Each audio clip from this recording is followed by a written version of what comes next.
suppose the prayer of St Francis of Assisi, Lord, make me an instrument of your peace, sums up to me what the society is all about.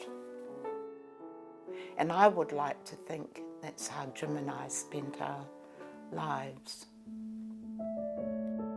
Judith was involved in the society when she was in New Zealand. She encouraged Jim to join the conference when he retired. He was really good with figures, and he was treasurer of the society for a good many years before he decided to step up and be, put his hat in the ring for state president. You always felt like not only were you a fan of him, but he was a fan of you too.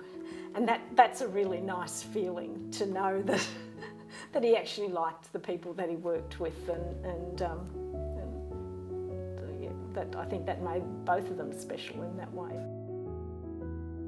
Yeah, Jim was an excellent state president. He had a big picture view of the organisation. He was very much committed in terms of making the organisation grow, and in particular he was very committed in terms of what it was like to be a real member of the society and the grassroots members of the organisation. He, I suppose, enhanced and encouraged them to grow of their faith in the organisation, which is one of the key pillars of what St Vincent de Paul is all about. It's not just about handing out food vouchers and helping the disadvantaged, it's people living their faith.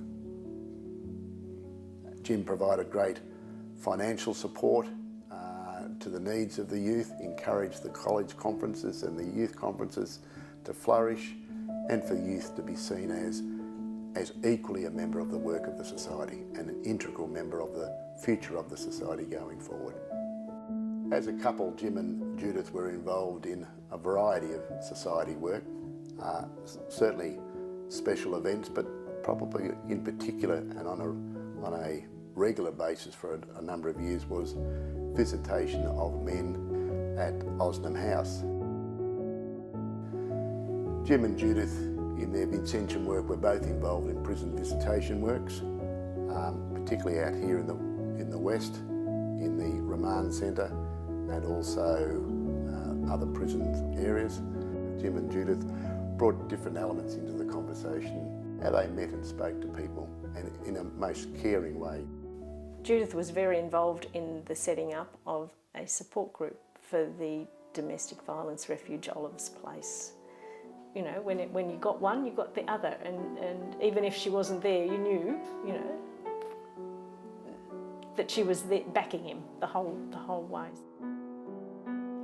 So as a team, I really felt I was so lucky to be able to do this with my husband. And I've said it again and again, that probably they were the happiest time of our lives. But like I said, he was a real gentleman, and she was definitely the first lady of the society when they were state president and wife, or first lady.